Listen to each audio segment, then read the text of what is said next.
Now it's our turn to, sorry for the words, but put our balls on the table. Remember, kids, this is not how you play hockey. It's just ugly. I like it. Screw you guys. I'm doing this. You know what? I love ice cream too. Go back to Canada, Guy Lafleur. Game on! Yeah, game on. Hello and welcome into another episode of the Hockey Show right here on Mile High Sports. I'm your host, JJ Jerez. With me, of course, Ryan Bolding. We're doing this by the magic of technology. As you know, full disclosure, I'm coming to you in COVID protocol, but luckily, it kind of sounds like we're right here. So it's the first show we've done of the new year. Kind of had a sporadic schedule, just like the NHL. So happy New Year, Ryan. How you been? I missed your sexy voice. I get that a lot. Is my voice really sexy? No, I was just being generous. Oh, that's too bad. I was hoping so. You gotta go deeper. You gotta go like sex line deep. Hey, baby, how you doing? Welcome into the Hockey Show. Exactly.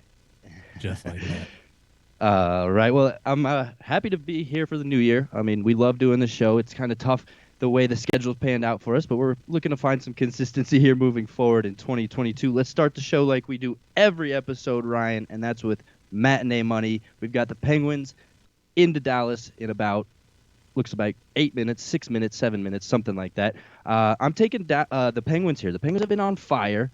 The only thing that's weird about this is when I took this bet this morning, it was actually a minus 125. The line has since moved. It's now down to a minus 115, which tells me there's some action getting put in on Dallas here. So I guess what are your thoughts on the one matinee game we have today? Yeah, Pittsburgh's been rolling, and so you're kind of curious. Are they going to keep it going? I know Dallas has played the spoiler quite a bit. They beat Florida, the other night. So I actually picked Dallas to win and play the disruptor in this one.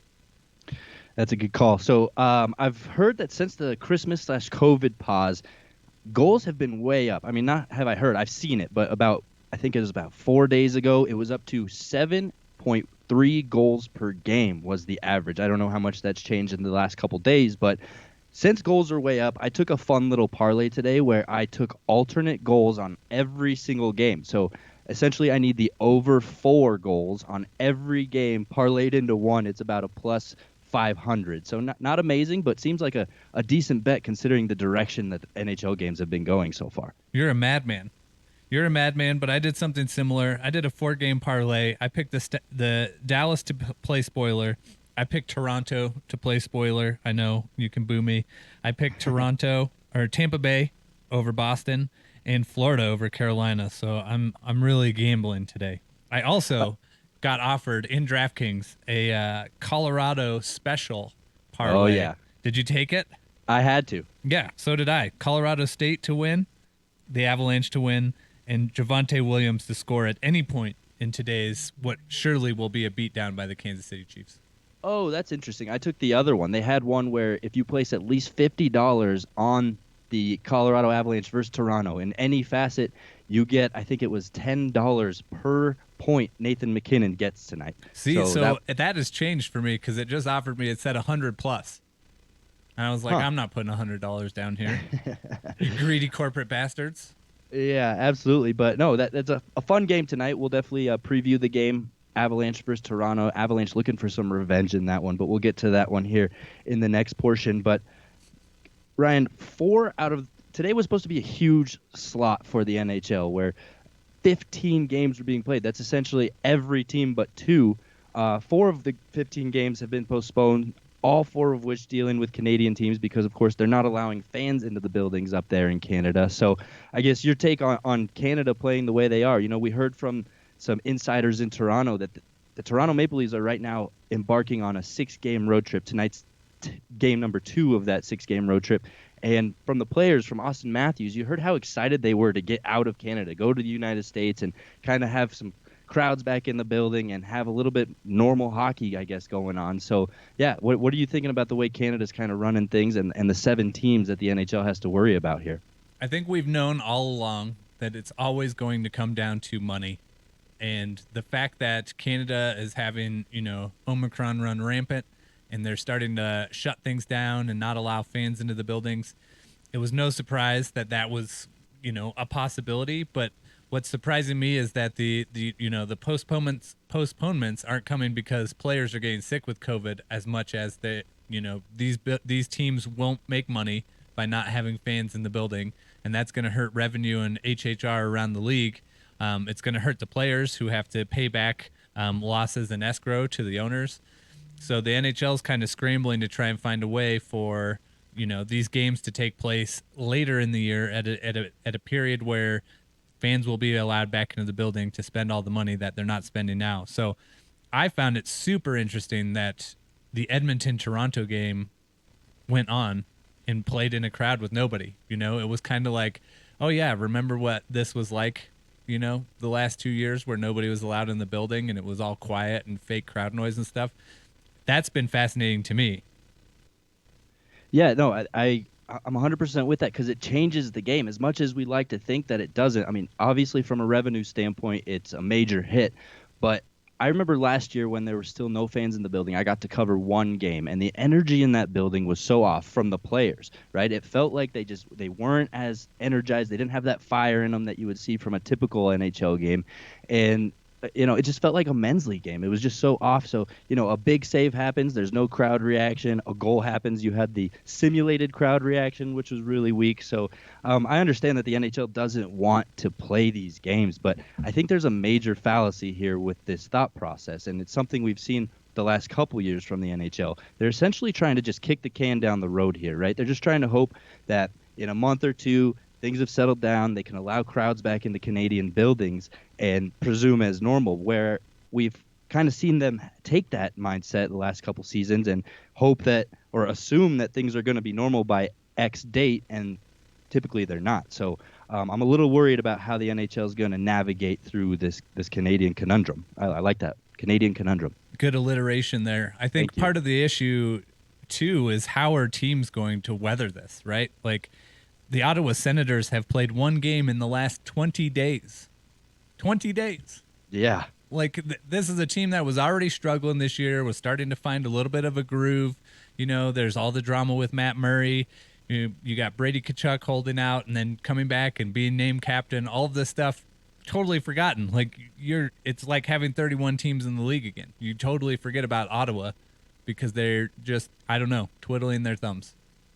Yeah, and a big problem is, I mean, you look at the standings, and both Montreal and Ottawa are the two bottom teams in the East. So not only has it got to be frustrating for them to not be able to play these games, but at the same time, they got to be thinking, look, we're out of this. What are we even playing for? Yeah, we don't have our full lineups, but can we just get these games over with just to get this season over with? Because we're out of it. So it's got to be kind of tough from that mindset. And I guess you look across the NHL, all the other Canadian teams doing fairly well, minus Vancouver. So I guess just from those two standpoints, it has to be kind of extra frustrating. Well, yeah, and look at what happened with Vancouver last year where, they had a major COVID outbreak and basically had to come back from it and play a ton of games right away. How ridiculous. During the playoffs, too. Remember, they were still finishing their regular season. Yeah. This is the kind of thing, like, that's the cost of trying to, wing it during a pandemic. And, for all the kudos and accolades that the league and the scheduling department gets for when things go right, I think, not really anticipating this scenario is a kind of a black mark on this season, the way that so many games have been postponed and so many things have been shut down and reshuffled. And, it never really felt like the Olympics were going to be a possibility, which we can get into later. But now there's some time to make up games, depending on how the virus plays along. Yeah, just keep an eye out for when a team like the Senators does play their first game, because we're seeing teams come off the COVID break pretty weak. I mean, you saw Colorado against Anaheim there. First period really slow, didn't have their legs. The one exception, you did see Dallas, after not playing since December 20th, win against Florida, a good Florida team, in a shootout. But typically you're seeing the teams come back and struggle. So let's keep an eye on that for our bet, our money lines, right? But yeah, a lot's happened since our last show. One thing I really wanted to touch on and get your opinion was the Winter Classic. It was the coldest Winter Classic on record. I think -8 degrees Fahrenheit was where they recorded it. Your thoughts on the Classic? It was a good one, but the weather really had a factor there. I mean, you take away kind of the end push from Minnesota, and that was just a straight beatdown by the St. Louis Blues. Jordan Kyrou had himself a game. He looked good. The Blues looked comfortable. Minnesota looked like they hadn't been there before. I think of either team to have been used to the cold, you would have expected it from Minnesota. But, I mean, and this isn't necessarily throwing shade, but, NHL players are pampered athletes these days. It's not like they're out there in the hardened conditions, practicing out there with the Herb Brooks mentality out on the ice, on the frozen pond, if you will. I was watching it from up in the mountains of Colorado, and it was, almost as cold. It was about 8 below at the time, and I was happy to be inside with long underwear on, laying in front of the fire, sipping on some eggnog, not being outside, not having to cover it, not thinking about how awful it would have been to work it, and kind of reminiscing about, the Avs outdoor game at Coors Field that I worked and how it was like 65 degrees at puck drop. Yeah, and it got windy too. Remember how much of a pickle that threw when suddenly all the fake snow started blowing all around? I was really thinking about that during the game because I was like, Minnesota's got legit cold, but for some reason everybody thought that cotton on the field was real snow, and it started blowing around, and they're like, I've never seen snow do that, or is that not real? I'm like, it's 65 degrees. What do you think's happening here? Yeah, it worked out. I mean, you saw the Minnesotans, right? The fans of the Wild, they were the ones really showing their toughness. I mean, even though the Wild were really kind of getting blown out there towards the end of the game, there were so many that were staying till the very end, cheering on, even when Minnesota didn't have a chance with an empty net. They were still there, involved in the game, probably a little liquored up, but you got to be in negative 8-degree weather. But shout out to the Minnesota fans. And then what a power move it was from the St. Louis Blues to show up to the game in beachwear, right? Saying, this cold isn't affecting us. I think, as minimal as an effect it might have had, I think it did play a role. I think I'm enjoying the new trend of showing up to something like that, dressed in a theme. Like the Bruins a couple years ago did the Peaky Blinders kind of old-timey gangster theme. Love right? that. I had totally missed, who was it? Philly, maybe, in the Tahoe game, the later Tahoe game that dressed the up. 80s theme. Yep. Yeah. I loved the beach theme. At first, when I was watching the video, I was watching it without sound on like Instagram or something, and I'm like, why is this important? And then by like the third player, I realized it's Minnesota, and you could see their breath and them trying to hold back the reaction of getting off the warm bus into just the freezing cold. So I really enjoyed that. 3 things from the game stuck with me, really, ultimately. That was the first thing. The second thing was Minnesota. I mean, they got hammered in that game, but I think they had like a 5-on-3, or they had a penalty. They pulled their goalie with like 7.5 minutes left and really, controlled the pace pretty well there, I think, with no goalie in net. And then the third thing was just all of the images of frozen beer that were coming out on social media and on the broadcast and everything. Like, it was this big shocking thing that because it was 20 below, things in cans and cups would be freezing. But I felt for the fans a little bit, like, you pay $20 for a beer and it comes to you frozen. You don't even get to drink it. Yeah, had to be frustrating for sure. But yeah, I thought it was a great Winter Classic. Cool to see it in that kind of cold, and Ryan O'Reilly's beard, and gotta mention Ryan O'Reilly's Tivas too. So and yeah, his love chest the hair. outfit. I mean, he looked the warmest to anybody with his shirt unbuttoned. Good point. Well, I guess that's time for a quick break from us here on the Hockey Show. Thanks for hanging out. Next, we'll get into a little bit of Avalanche to start pregame in that Toronto matchup today. Again, a big one, 5 o'clock tonight at Ball Arena. So thanks for hanging out with us. The Hockey Show, JJ Jerez, Ryan Bolding, Danny Bailey behind the glass. We'll be right back. Right now, it's 16 minutes past the big hour. Is that not right, Mr. Scream?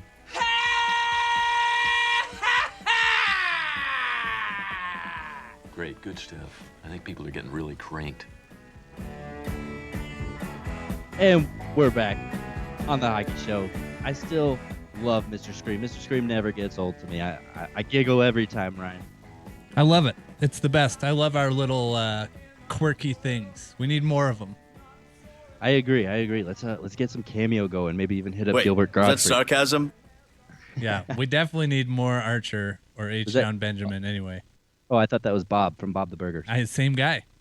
Oh, gotcha. I actually knew that. I'm playing dumb here. But let's get into some Avs hockey. I think, since we last spoke, there's one thing that kind of really broke the hockey world that we got to get into here first. So let's get into it. I think that's Cale Makar's overtime goal in Chicago. Not only scoring a beautiful overtime goal on an awesome escape move on Kirby Dach, but the way he manipulated Marc-Andre Fleury was my favorite part of that goal. Go backhand, top cheddar. Just a lovely goal. Cale Makar is getting a lot of national attention. I guess international, you could even say, right, with all the Canadian viewers and media out there. So Cale Makar, obviously playing some amazing hockey this season. First, I seeing it live, you were just like, oh my God, what did I just see? And then, you wonder, was that really that awesome? Or is that just, kind of par for the course for him? And then you see the reaction from literally everyone. I don't know if you saw the video of Kevin Weeks and I forget Bob, whoever was doing play-by-play with him, and Weeks just freaking out in the booth. Oh my goodness gracious! Yeah. Exactly. That was everybody. And then I may or may not be doing some writing here coming up shortly. So I've been trying to dip a toe into post-game and pre-game kind of media sessions to see what the overall kind of theme, what people are talking about, what the players and the coaches are saying. And every question was about that goal and asking everybody about that goal. One thing that kind of bothered me about it is that immediately everybody was like, Cale Makar just won the Norris Trophy for best defenseman. And I'm like, off of a goal? This is ridiculous. Like, if anybody else in the league said that, like if Tyson Barrie had done that in Edmonton and people were like, Tyson Barrie just won the Norris for that, you would think they were being idiots, just complete idiots. But I will say that speaks volumes about his overall play, his overall, body of work this season and what he's able to accomplish. I think that's the part of the Norris conversation, right? But to just base it on a goal, you're like, well, this is absurd. Well, you look at last year, and you heard the comments from Gabe Landeskog saying he thought he should have won it last year, and he's almost calling the shot for him winning it this year. But having almost won it last year, he was a really close finalist there, definitely a candidate. But it was because of his games played. But you look at last year, and he didn't have that many goals, where this year he's scoring at an unprecedented pace. So again, I know what you're saying. It's not supposed to be a goal-scoring trophy, but it kind of tends to be. And when he's on the ice, the puck is in the offensive zone, which the best defense is a good offense, right? So, for that reason, I think he does definitely deserve an early look at the Norris Trophy, at least an early odds favorite for sure. I don't know. What do you think about that? I think it's crazy that this is where the league is at, that, Adam Fox won and that Cale Makar is frequently in the conversation. And I totally think that he deserves to be in the conversation and potentially win it, but for years it used to be like, well, Brent Burns has been up there for 5 years and it's probably his turn, or Chris Letang has played, at this level for X number of years. It's probably his turn. It's just wild to me that it's these, young guns coming in and taking over the conversation, and that talks about, or that speaks to really the youth movement in the league and the level of talent of the younger generation.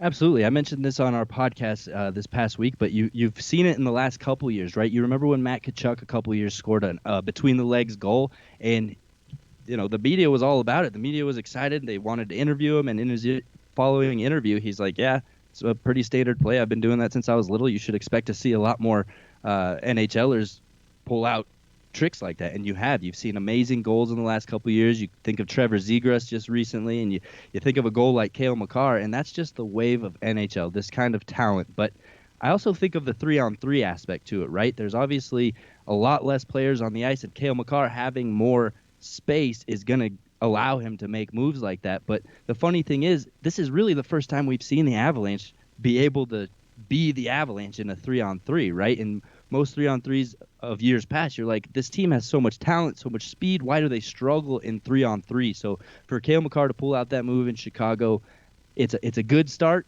but you want to see more of it anytime the Avalanche get into these 3-on-3 opportunities. When I saw it as it was happening, and I comment on it from my couch, and I didn't really see anything about it until I saw Greg Wyshynski say something about it a couple days later. But the real assist on that play is the pick that Nathan McKinnon set up in the opposite side of the ice right before Cale Makar takes that puck around the corner to where he makes the move. Like, there was really in that sequence a pick and a half, if not two 2 picks by the Avalanche that I was like, wow, how did they get away with that? And then by the time you're finishing that sentence, Cale Makar is then starting to make the move, and you're like, well, this is insane, the way this is going. But I think it speaks to the level of talent he has. Just, this team is so lethal when they're healthy, and part of the question has been, with the way they've played when they weren't healthy, like, are they going to be able to keep that up when everybody's back in the lineup?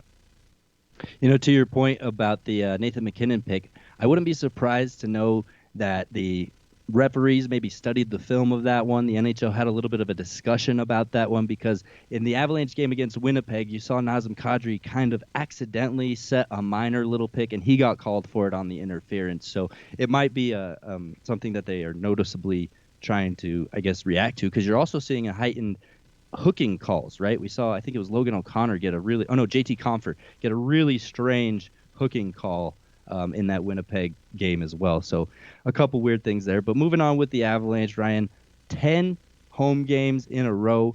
That ties the record, going to beat the record tonight. I guess, do you buy into home ice advantages, right? 10 in a row is pretty significant at home, especially since it's only the second time they've done it in Avalanche history. What do you think about home ice advantages? Do you buy into them? I don't think so. I don't think it makes as much of a difference these days when, so many away fans travel, maybe not during the pandemic, but there's so many transplants and opposing team fans here in Colorado. I mean, think of the lean years when the building is full of Red Wings fans, full of Blackhawks fans, full of Penguins fans, full of Flyers fans. Like, I don't believe it entirely, but I think that the Avalanche feed on putting on a show for the home crowd, perhaps. So that's something that could boost them. I don't know if you can really quantify that possibility. So you think it's just a showmanship kind of attribute that they have to them? I mean, I'm trying to dig deep and figure out, because I'm with you. I don't believe in home ice advantages. You see them fail all the time, but there has to be something going on here with the Avalanche that's helping them at Ball Arena, because I don't think it's mere coincidence. I mean, they're a strong team, but they do tend to lose on the road here and there, so they're not the 98 Bulls. I think that's the right year. So I don't know. What are some other maybe possibilities that home ice can be playing a factor here? I think more or less what it comes down to is crowd energy, right? Like, I mean, guys embrace the role of being the villain all the time. We've talked about it when it comes to, maybe Matt Duchene. We've talked about it with Carmelo Anthony, a couple times on the show, where you come into a building and the boos only make you stronger. You feed off of the hatred, and you become more than just a man. You become an unstoppable force. But the same can be true, I think, for the home team, right? When the crowd is into it, when they're singing all the small things, when they're singing Lit the other night, right? That was a nice change of pace. Yeah. That song is the first song that I've really heard the crowd sing like that, and it was in Vegas at the Frozen Fury, the last Frozen Fury between the Avs and the Kings in preseason. That's the only time I've been to T-Mobile, right after it was built. And that was impressive. They sung like a chorus and then half of like the next verse with no music. I was very impressed at the crowd in Vegas. So I love to see that. I love mixing it up. I love it when it's, a bit natural. Obviously it's guided by game entertainment, but it's not like they have the lyrics up or anything. But that kind of stuff, I think that kind of energy, when the crowd is in it, you can feel electricity in the air. You can feel that everybody's participating. That's when you feel good about it, It's when everybody's sitting in the crowd looking at their phone, when they're boring, when it's quiet. I think that makes it a lot harder. That's why, playing without fans, I think, is a lot harder for the players, where there's really nothing to maybe give you that extra little push. Right. I guess, after last year, having the crowd in there is an upgrade. I must say, though, this season I've been really disappointed by the Ball Arena crowd. They've just lacked energy, especially to start the games. And typically the most you'll hear out of the crowd is when they do the, find the puck under the beer cans game. And so, I'm a little frustrated in that. So, again, not sure why they're having such success at home, but hey, they are. I'm not complaining. I cannot wait until someone starts the Wave and the whole crowd gets into it, and the Wave haters out in the universe show up and say, there's no place for the Wave in hockey or sports. Such a polarizing action, right? The Wave is. Yeah, if the crowd's having a good time, let the crowd have a good time. That's all that really matters. So one thing we've been able to see from Colorado since the COVID and Christmas break, we can group them into one, is a healthier team. I mean, probably the healthiest version of this team we've seen since training camp, I'd say. So with that, it's no surprise they're winning games, no surprise they're scoring goals. But I really want to take the second to point out the quote-unquote core of this team, right? And that's Nathan MacKinnon, Gabe Landeskog, and Eric Johnson, because not only is it nice to see them having stuck around through so many years and having been the leadership group of this team to finally be seeing some success, but they're the ones leading the way. I think Eric Johnson has 3 goals in his last 2 games. Of course, we had the Landeskog hat trick the other night, and then Nathan MacKinnon just on a tear with points, getting like 65 assists a game almost. So just nice to see that group not only getting some success, but contributing to it as well. Sportsnet, from our, the media company from our neighbors north, put out a graphic today that was just, the Avalanche's stars stats, right? So Landeskog's got 33 points in 25 games. McKinnon's got 33 points in 20 games. Kadri's got 42 points in 27 games. Rantanen, 36 points in 27 games. Makar, 28 points in 26 games. These guys have been elite when it matters. Everybody's talking about whether MacKinnon is having a good season or an off season because he's got 4 goals, but I mean, he's still putting up the points. He's still doing things right. Somebody pointed out, I asked on Twitter who has been more of an MVP to this team this year, Kadri or MacKinnon, and somebody made a good point responding to me saying that MacKinnon allows Kadri to have more opportunity, right? Because teams have to game plan against them. I've been banging this drum for years, saying that in a perfect world, you can split up MacKinnon, Rantanen, and Landeskog and allow 2 lines of threats to exist, right? And allow teams to have to game plan against 2 lines. The other crazy thing, I think, I was looking for a defenseman for fantasy hockey, and Eric Johnson is the most added defenseman in both leagues that I'm in Yahoo, and he's 38% rostered. Eric Johnson is 38% rostered. This is a guy that's like never on the fantasy radar ever. That just the way that he's been playing and scooping up points all of a sudden makes him, kind of a fantasy potential sleeper. He's on fire! Right, and to the point of Kadri and MacKinnon, allowing each other to really have some success, that's what makes the power play so stinking dangerous. I mean, right now they're at 7th in the NHL, which you'd think they'd be a lot higher with how dangerous they are at 25.4%. But when you have that lineup of Landeskog, MacKinnon, Rantanen, Kadri, and Makar on the ice, I mean, that right there could be, an Olympic team if they were all from the same nation. Those are 5 studs, let alone great power play and dangerous players. All of them are very, very adequate at contributing on the power play. And the example of this, to me, this is, kind of a stat that nobody really cares about, but you and I have talked about this before, back when we did the podcast together. The Avs never, ever do well after the Christmas break, let alone a prolonged break over Christmas, right? Mm-hmm. So they won against the Ducks after having 7 games postponed and 16 days off for the break. But going back to the lockout shortened 2013 season where they didn't play in December and they didn't play last December either, the Avs are 1-6-1 after Christmas. They lose every time except for this year against Anaheim. Wow. So, I mean, this team has whatever they got going, they've got it going. And sure, you could attribute that to having a ramp up where they had a lot of practice before playing Anaheim, and they still came out sluggish. But, I mean, it speaks volumes about kind of the all-in mentality that's going on here. Yeah, and what this team is capable of with a full, healthy roster, at least as full as we're seeing right now. Still a couple of the guys missing. But that'll do it for this portion of the hockey show right here on Mile High Sports. Thanks so much for hanging out with us. JJ Jerez, Ryan Bolding, Danny Bailey behind the glass. Catch us on air, on FM radio, on podcast, any podcast provider, on YouTube, Twitch, Twitter, anywhere you want. You got us. So we'll be right back. Stick around. Let's go, Colorado! And there's our good friend Gilbert Godfrey. Great to hear from him. Well, welcome back in.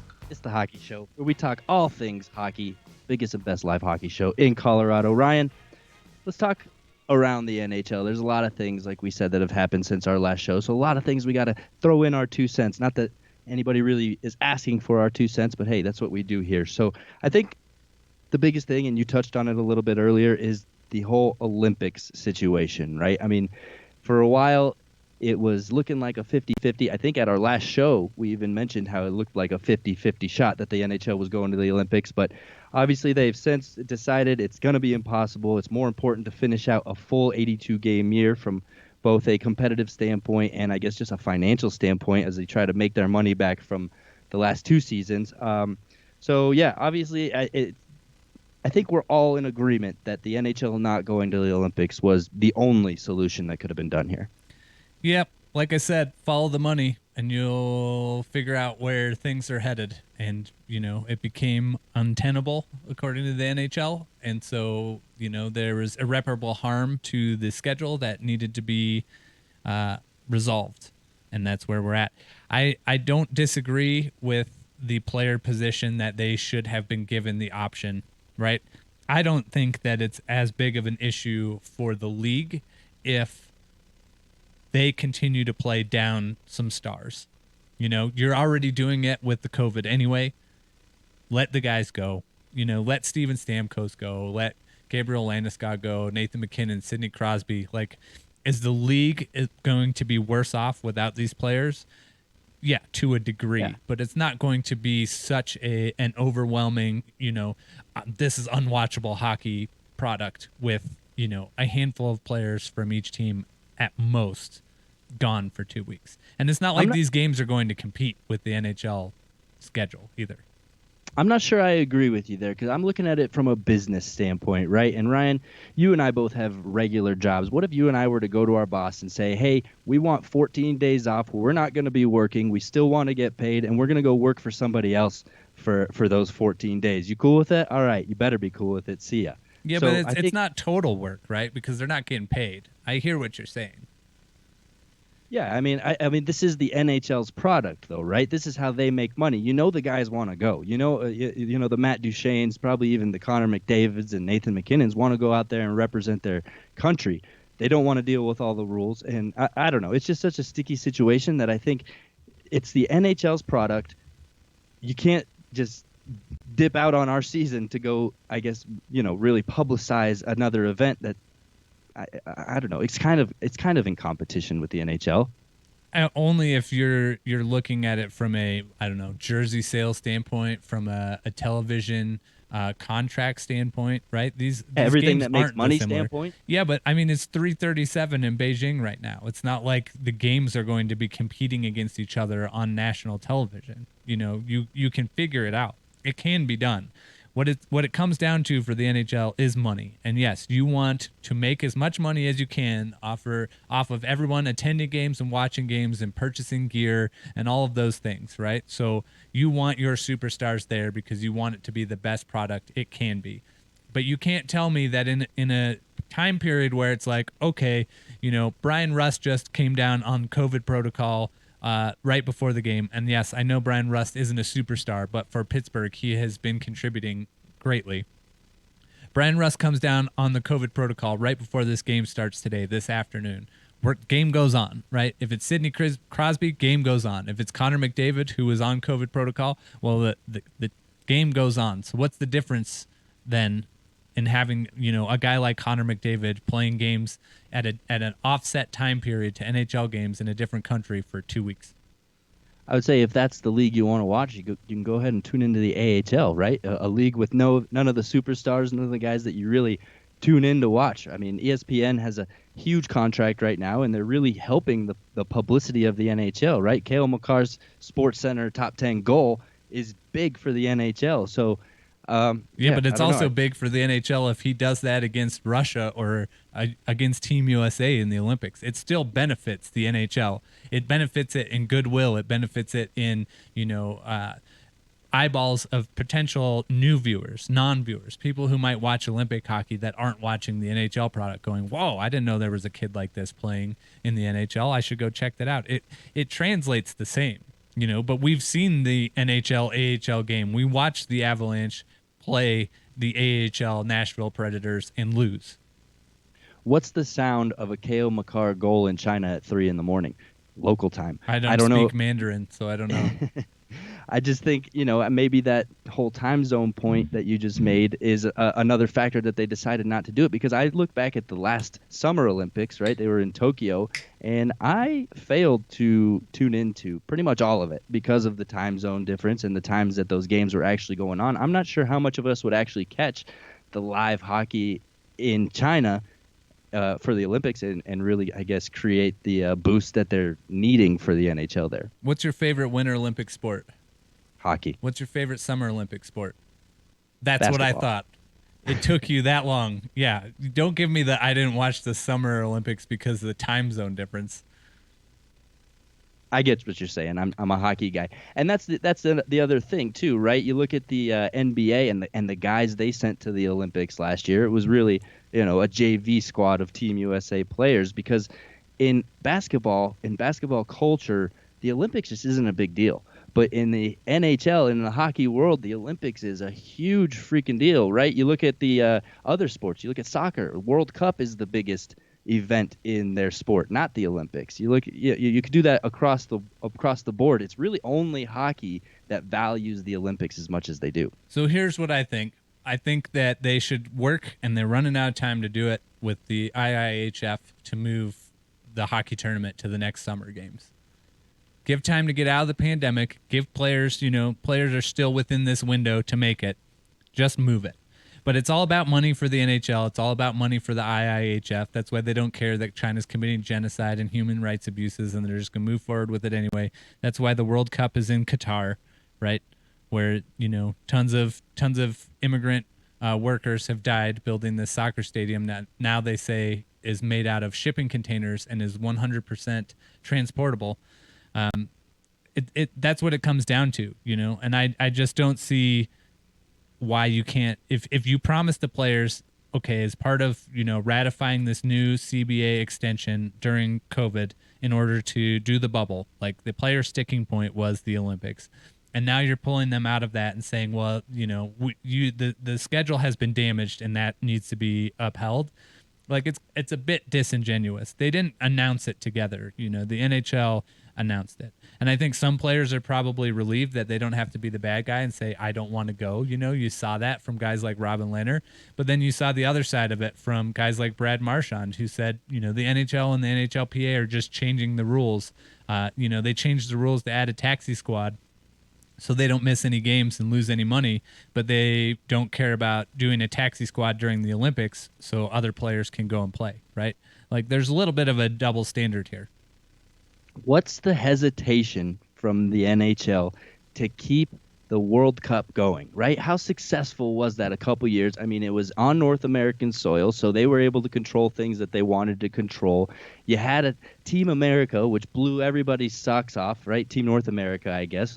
No one will ever forget that Nathan McKinnon goal on Henrik Lundqvist, despite the fact it didn't get them in. And you and I were just having a discussion about how awesome the young generation is in the NHL right now. Why wouldn't they want to put all those guys together on a new Team North America? I mean, it's just a head scratcher to me that they had such a successful product. Everybody loved it. You still see Team North America jerseys all over the place, but yet you don't even hear it being really brought up as an option. I think there, discussions about using that to replace the Olympics make sense. It's on a competitive level, what is the advantage here? Like for players who play a full 82 game slate in a grueling postseason, and then they've got to turn around and start their season early to do a World Cup of hockey. Yeah, but that's got time for that. That's what made it great. It replaced. Well, it didn't fully replace, but from a viewer's perspective, it replaced the preseason. Right? It was a more exciting version of a preseason. It was still friendly exhibition competition, technically speaking, and had no factors on the NHL season. And it was just still an amazing product that everybody loved. And it was NHL controlled. NHL made money from this tournament. So why wouldn't they be just first in line to do this? Say, we are never going back to the Olympics again. Instead, we're making the World Cup of Hockey the major hockey tournament in the world. I don't think players care about it the way they care about the Olympics. What's the motivation to win the World Cup of Hockey, right? It's not the same.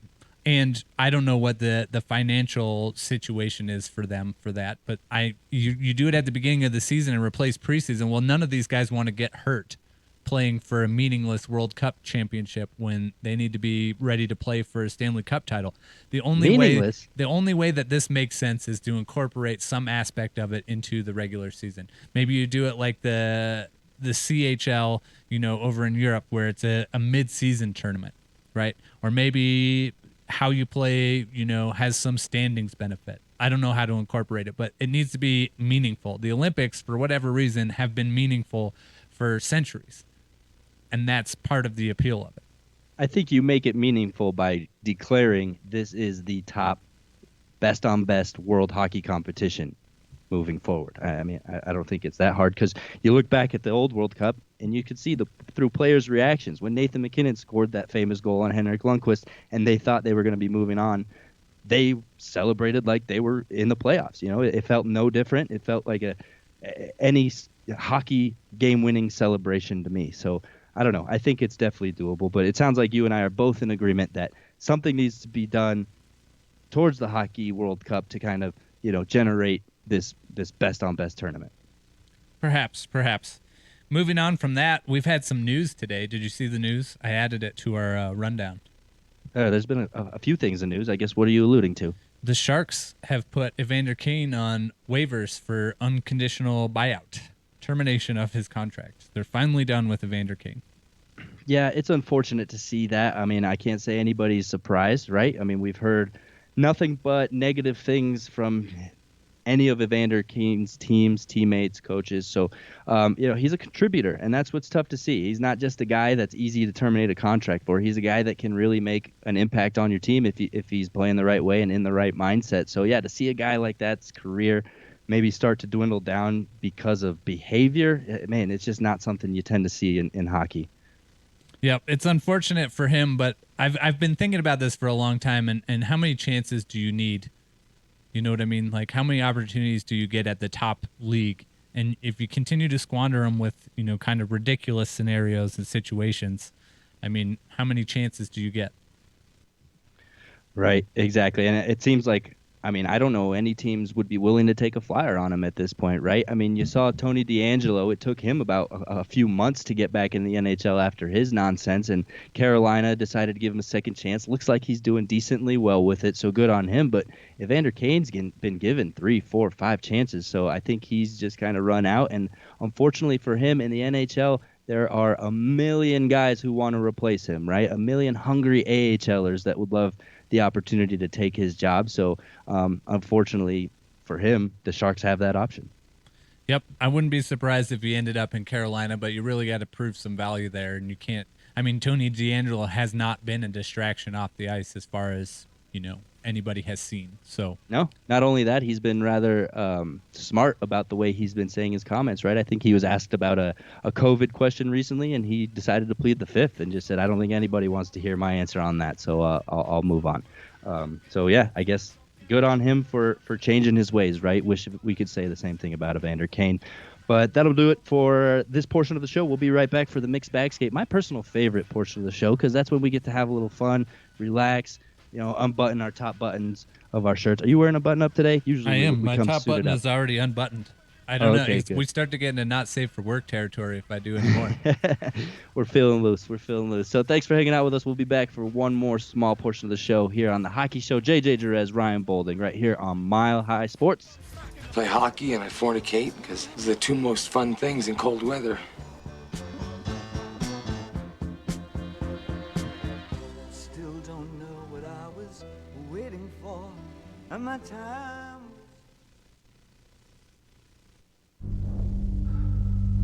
Racism, ignorance, hate.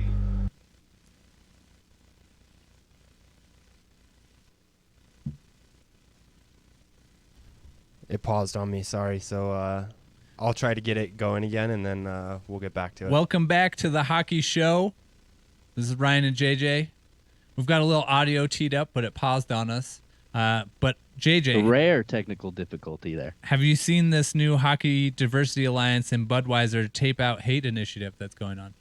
I have, absolutely. Very powerful. And, Forgive me when I say this, but I think I kind of speak for everyone here. Where has the Hockey Diversity Alliance been? It's been almost a year and a half since we've really seen anything from them. It looks like their group has kind of shrunk down, which you hate to see, right? You're missing a couple guys that were in there initially.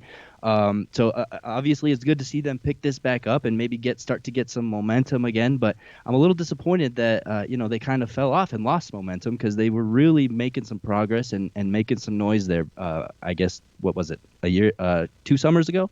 Yeah, I got kind of goosebumps when I saw this. We got a little bit of a clip of it here for you. Racism, ignorance, hate, it has no place in our game. I feel like I don't belong here. Acting like I ain't got no fear. I think that's something the fans don't see. Heavy-handed. The text messages or the DMs. Why would you want your kid to ever experience something like that? Would you put them in hockey? If I knew she was going to have to face the same stuff I face, probably not, right? Simmons was on the ice when a fan threw a banana peel. But at the same time, I want her to be able to do what she loves. He dropped the N-bomb because he didn't like my choice of music. We're just asking for an equal playing ground and just to be judged upon what we do on the ice. Think about everything that we had to tiptoe around. Black Lives Matter. That was the biggest topic in the world. We still can't say Black Lives Matter. It's completely different when you're a white player. People still don't understand that. We're only so many within this game. We need other people to speak up for us. Silence is not an option. I think it's powerful stuff coming out of them. The video, I encourage everybody to check it out. I tweeted it out, Twitter, at @rbolding. You can see it. But, there are examples of messages that these guys, including Nazem Kadri, have received from, quote unquote fans of the game. Yeah, I mean, it's not easy being one of them, right? And it's something that we often ignore it because, like they say in that video, it's not something that's brought to our attention. We don't get to see it that often. We saw it recently, I guess, close to home, right? Our friend Arif Dean was just simply tweeting stuff about the Avalanche, and some random guy, not even a hockey fan, decided to come at him for being Muslim. And it's just, that's the sad part of the technological world we live in. People have access to these guys and they can reach them and say whatever they want, and there's still a lot of bad people out there. So no, I love the direction it's heading. I just want to make sure that they stay consistent with it to continue, because I think they have made a dent. They've made some progress, and I think they're making some people think around the hockey world. They just got to keep going. I agree. Mixed bag skate time. What do you got? Mixed bag skate. All right, Ryan. Joel Farabee, the player of the Philadelphia Flyers, was seen the other day after getting booed off the ice during the second period and missing a couple opportunities there in Philly. They cut to the hallway cam where he's seen just demolishing a hockey stick, his own hockey stick, of course, against the wall. And that's in the techno hallway, right? The hallway looked really fun and cool, and a very party vibe in that hallway. So I guess let's get your reaction to Joel Farabee breaking that stick in that hallway. The techno hallway, I all I can hear is that techno song in the meme where somebody's just spinning into eternity and they go into like space. Somebody did it with Gritty, when they unveiled Gritty, right, and he's doing the belly thing. There was quite a bit of that going on, I think last week. I remember seeing video of somebody where the announcers on ESPN, I think it was on ESPN, were going, what did that stick do to you? Why are you doing it? It was like 2, 3, 4 times. It's just, the poor sticks. I just feel for the sticks. Yeah, I just feel for all the non-professional players who have to pay $310 for their sticks, while these guys are just demolishing them and treating them like, it's a piece of plastic and you could just break whatever you want. So I just got a new stick. That's why I'm a little bit bitter, right? I see Mikko Rantanen breaking sticks all the time, and I guess it's part of the luxury of being an NHL player, but they get those sticks for free, and the cost gets passed along to consumers like us, and we're the ones paying for them to break those sticks. So I'm a little bitter about it. Stick abuse. Yeah, I'm the same way. When somebody slashes my delicately acquired Jerome McGinley sticks that are few and far between these days, I'm like, these are real fighting words. You slash my stick. I don't even like to take face-offs because of that, right? This is the song. This is all I could think of. I mean, the techno hallway turns into more like a hall of nightmares from a carnival. Ryan, Seattle Kraken are in town Monday night. Couple of, I guess, reunions with some old friends. We got Jonas Donskoy, Philip Grubauer, and of course Ryan Clark of The Athletic. Are you excited for this Seattle return more so than you would be? I guess I'm excited for a chance to have the Kraken in town. Maybe I'll try and get a credential to the game if they'll allow me to come in. I don't really want Omicron, but it could be fun to see a hockey game. Yeah, let's see if they start Grubauer this time. Remember when the Avalanche went and visited Seattle? Grubauer was the backup that night. Ended up playing anyway and still getting lit up because of how dominant the Avalanche were there. But it is what it is. I guess we're a little bit short on time. Teddy Balkind, it sounds like he was about 16 years old, dies in high school game after getting a cut. Yeah, right? Just awful. Stuff. They said it was a collision and he got cut in the neck by a skate and dies. You take for granted just how dangerous the sport is watching. It's just terrible news to hear about that. And back in the day, it used to be mandatory to wear neck guards at that age. Really seems like that's a thing that's fallen off. I don't know. Neck guards save lives. I know they're kind of dorky and look funny, especially when you see Sidney Crosby wearing it in his junior years, and he's got his puka shell necklace underneath it, and the gap between his neck guard and his actual gear looked a little funny. But there's got to be a better version and some equipment to take care of this stuff. Speaking of equipment, did you hear that there is a skate shortage? I did hear. Fascinating, right? It's crazy because, again, just like they go through sticks, and NHL players go through skates a lot, and especially the way they've been made in recent years, they're a little bit cheaper because they're a lot lighter, so they break faster. How many times have you seen a player wear a skate that he's probably owned for 25 years? That's a thing of the past. Now skates, you kind of need to refresh them every once in a while, so yeah, big problem, shortage. What do you think? Does this vindicate all of the issues that Darcy Kemper's been having this season, or Avs players in general, with literally all of the skate problems in the entire NHL? Yeah, you're seeing it all the time, but no, I just think that's the new skate, and it's gonna come with problems if it's gonna be so easily detached. So I think it's on the skate companies to figure out how to stop these from detaching so easily. The last thing I have for you, Cody McLeod, old Avalanche friend Cody McLeod, played his 1,000th pro game last night. Just what a warrior, right? Just the fact that he's still playing. He's been in the AHL for the last 3-4 seasons. So he knew that going into it. When the Avalanche got rid of him, he probably knew, all right, this is probably my last go at the NHL. But he loves the game so much that he was willing to stick it out a few more years in the AHL and keep riding. I think you and I even talked last year how we thought it was going to be his last game and that he was probably heading to retirement. But good on him for making it that long, and especially in the AHL. After tasting the glory of the NHL, having to finish your career out down there, you got to swallow your pride, and that's what he's about. It's definitely not as glamorous, but it is still being a professional hockey player. Kudos to him. Tried to get him on the show this week, but I never heard back from the Iowa Wild, so I guess word is out from the Avalanche that we can't have guests who are current players. All right, I got one more for you here, Ryan. Not sure if you heard, but this week, Gerard Gallant, as he's the coach of the New York Rangers, and the Rangers were heading back to Vegas, where Gallant helped start the expansion team there. So one of the reporters asked him about his name and the pronunciation of his name, because a lot of people have been calling him Gerard Gallant for so long. And he said, in fact, it's Gallant. I guess, were you shocked by that at all? No, because I'm an American that is in favor of the hard A's, and I say it with Rantanen all the time and take heat for it. So it's not surprising to me. It reminds me of when we interviewed George Gwiazdecki, and he mentioned, or maybe he didn't mention on the show, but a friend of the show, George Gwiazdecki, used to talk about how Gabe Gautier's last name was really Gauthier, and everybody called him Gauthier in the Canadian pronunciation, so it just became Gauthier. Yeah, and he also said the same thing about Zucker, right? Yeah. That's the story he told us, that it was Zucker and not Zucker, or is it Zucker and not Zucker?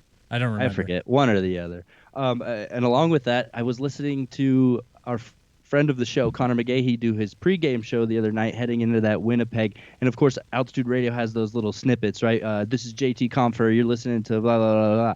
And in hearing JT Compher say that, I've realized he says his name differently than all of us do. We all say JT Compher, and in that little snippet, it sounds like he says more of a comfort. Like that's comfort? comforting. Comfortable? Yeah. Yeah, so he says JT Comfort. So maybe we need to look into that a little bit, and maybe we've been pronouncing that wrong this whole time. Still works for my song, though. You're right. So yeah, that's about all I have to get off my chest for today. How about you? Anything else you want to throw out there before we head out of here for the weekend and let you enjoy your hockey day? I'm done. It's over. Everybody can go about your business. Yeah. Well, thanks for hanging out with us. Definitely watch that Hockey Diversity Alliance video if you haven't. Very powerful, very deep. And yeah, we'll be back to keep talking the hockey world with you here on Mile High Sports. So catch us next time. Thanks for hanging out with us today. For JJ, or I did that again. For Ryan, I'm JJ. Data Bailey behind the glass. See you later.